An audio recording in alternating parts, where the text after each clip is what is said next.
ஓம் வாராகி தாயே போற்றி.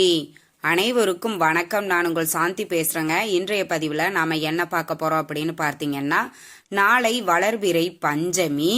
இந்த ஒரு சூட்சமமான பொருளை போட்டு தீபம் ஏற்றுங்கள், செல்வம் பொன் பொருள் சேர்க்கை ஏற்படும்.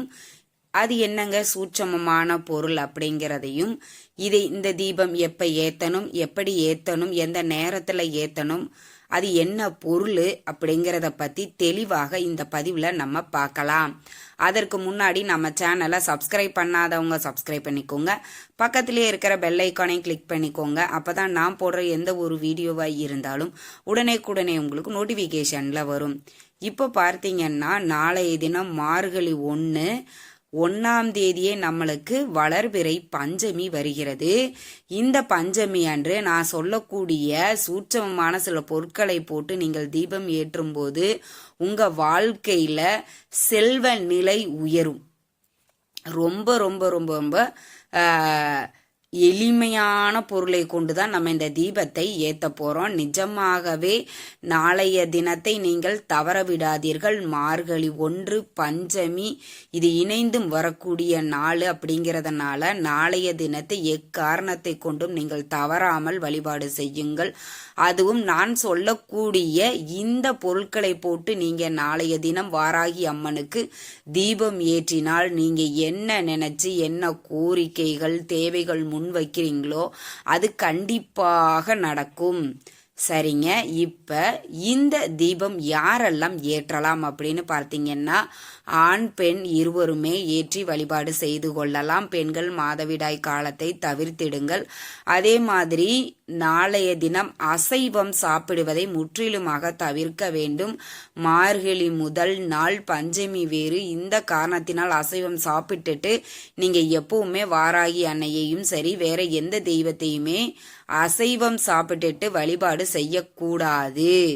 நீங்க இந்த வழிபாடுகளை முடித்துவிட்டு அசைவம் சாப்பிடலாம். ஆனால் நாளைய தினம் அதுவும் சாப்பிடாமல் இருப்பது ரொம்ப ரொம்ப ரொம்ப சிறப்பு வாய்ந்தது.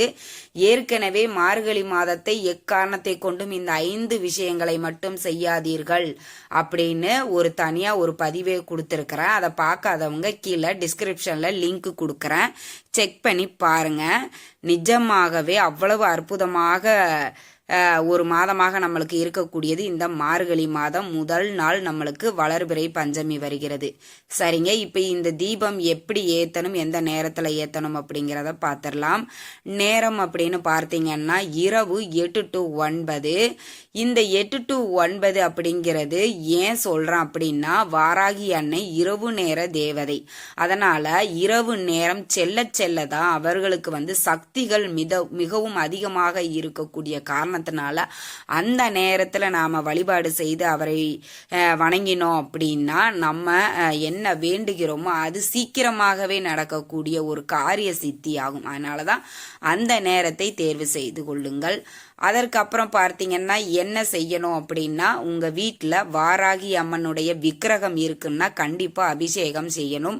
விக்கிரகம் இல்லை அப்படின்னா வெறும் படம் மட்டும்தான் வச்சிருக்கோம்னா நல்லா முழுவதுமாக சுத்தம் பண்ணிட்டு மஞ்சள் குங்குமம் வச்சு சிகப்பு நிற பூக்களால் அலங்காரம் செய்வது ரொம்ப விசேஷம். அம்பாளுக்கு சிகப்பு நிறம் ரொம்ப பிடிக்கும். அதனால அந்த சிவப்பு நிற பூக்களை செம்பருத்தி செவ்வரளி இந்த மாதிரி பூக்களை வைத்து நல்லா அலங்காரம் பண்ணிக்கோங்க. நெய்வேத்தியமாக சக்கரவள்ளி கிழங்கு வைக்கலாம். அப்படியும் இல்லைன்னா மாதுளம் பழம் இருக்குது இல்லைங்களா, அதோட முத்துக்களை நல்லா உதிர்த்து ஒரு பவுல்ல வச்சுட்டு 1 ஸ்பூன் தேன் கலந்து அதை பிரசாதமாக வைப்பது ரொம்பவுமே சிறந்தது. அதற்கப்புறம் தீபம். இந்த தீபம் தாங்க ஏத்தணும். இந்த தீபத்துல சூட்சமமான பொருட்களை சேர்க்கணும்னு சொல்லியிருக்கிறேன். அது என்னென்ன பொருட்கள் அப்படின்னு பார்த்தீங்கன்னா, முதல்ல ஒரு 5 முக விளக்கு ஒன்று வாங்கி வச்சுக்கோங்க. இல்லைன்னா இதில் தான் நாம தீபம் ஏற்றணும். வாராகி அம்மன் பஞ்சமின்னாலே பஞ்ச பூமி, அந்த பஞ்ச பொருட்களும் அடங்கியது. அதனாலதான் அவர்களுக்கு 5 முக தீபம் ஏற்றுவது அப்படிங்கிறது ரொம்ப சிறப்பு வாய்ந்தது. எங்க வீட்டுல இப்போ 5 முக விளக்கு இல்லைங்க. நாங்க என்ன செய்வது அப்படின்னா, அகல் விளக்கே 5 விளக்குகள் எடுத்து வச்சுக்கோங்க. ஆனா முடிந்த வரைக்கும் நீங்க இந்த 5 முக விளக்கு ஒன்று நீங்க வாங்கி வச்சுக்கோங்க. அதுல நல்லெண்ணெய் நெய் இது 2மே ஊற்றலாம். முடியாதவர்கள் நல்லெண்ணெய் மட்டுமாவது ஊத்துங்கள். நெய் மட்டும் ஊற்றி ஏற்றுவது ரொம்ப சிறப்பு. நெய் ஊற்றிட்டு இப்போ நான் சொல்லக்கூடிய இந்த பொருட்களையும் கூட சேர்த்து நீங்கள் தீபம் ஏற்றுங்கள். முதல்ல ஜவ்வாது ஒரு சிட்டிகை போட்டுக்கோங்க. அதற்கப்புறம் ஒரு துண்டு பச்சை கற்பூரத்தை நல்லா நசுக்கி அதில் போட்டுக்கோங்க. அதற்கப்புறம் ஒரே ஒரு சிட்டிகை மஞ்சள் தூள், இது மூன்றுமே கலந்து நீங்கள் இந்த தீபத்தை ஏற்றுங்கள். இதுதான் இந்த தீபத்தில் அந்த சூட்சமமான 3 பொருட்களை மட்டும் நீங்கள் போட்டு தீபம் ஏற்றி நீங்கள் வாராகி அம்மனை மனதார பிரார்த்தனை பண்ணிக்கோங்க.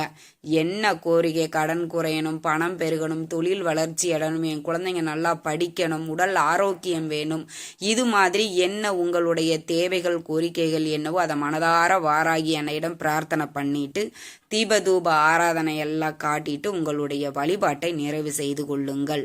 இவ்வளவு தாங்க. ரொம்பவுமே எளிமையான ஒரு வழிபாடு தான். அந்த தீபத்தில் நாம் செய்ய வேண்டிய ஒரு முக்கியமான வேலை என்னன்னா, இந்த சூட்சமமான பொருட்களை போட்டு தீபம் ஏற்றுவது ரொம்ப சிறப்பு வாய்ந்த. ஒன்றும் இல்லைங்க, நெய் இல்லைன்னா நல்லெண்ணெய் ஊற்றிட்டு இந்த ஜவ்வாது ஒரு சிட்டிகை, ஒரு துண்டு பச்சை கற்பூரம், ஒரு சிட்டிகை மஞ்சள் தூள், இது 3ஐயும் போட்டு தீபம் ஏற்றும் போது நிஜமாகவே உங்களுடைய கோரிக்கைகள் மிக விரைவில் நடைபெறும். அதே மாதிரி பார்த்தீங்கன்னா செல்வ நிலைகள் உயரும். இப்போ நீங்கள் என்ன நிலையில் இருக்கிறீங்களோ அதை விட இன்னும் கொஞ்சம் கொஞ்சம் மேலே நீங்கள் உயர்ந்துட்டே போவீங்க. வரக்கூடிய பஞ்சமி தினங்களிலும் இது போன்ற தீபங்களை வாராகி அம்மனுக்கு ஏற்றி வச்சு நாம் வழிபாடு செய்யும் போது நம்மளுடைய தேவைகள் கோரிக்கைகள் கண்டிப்பாக நிறைவேறும்.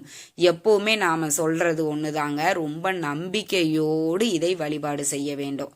சும்மா சொல்கிறாங்களே செய்யணுமே அப்படின்னு செய்யாமல் நீங்களே மனதார தீபம் ஏற்றி உள்ள முருக வாராகி அன்னை வழிபாடு செய்யுங்க. கண்டிப்பாக உங்களுடைய தேவைகள் கோரிக்கைகள் என்னவோ அதை வாராகி அன்னை கண்டிப்பாக நிறைவேற்றுவாள். அதில் எந்த ஒரு சந்தேகமும் இல்லைங்க. இது மாதிரி தீபம் ஏற்றி வாராகி அன்னையினுடைய பரிபூரண அருளை பெறுங்கள். இந்த தகவல் உங்களுக்கு ரொம்பவுமே பயனுள்ளதாக இருந்திருக்கும்னு நினைக்கிறேங்க. வீடியோ பிடிச்சிருந்தா லைக் பண்ணுங்கள், ஷேர் பண்ணுங்கள், கமெண்ட் பண்ணுங்கள். இந்த பதிவை உங்களுடைய உற்றார் உறவினர்கள் நண்பர்களுக்கும் ஷேர் பண்ணுங்க. அவங்களும் பார்த்து பயன்பெறட்டும். நன்றி, வணக்கம்.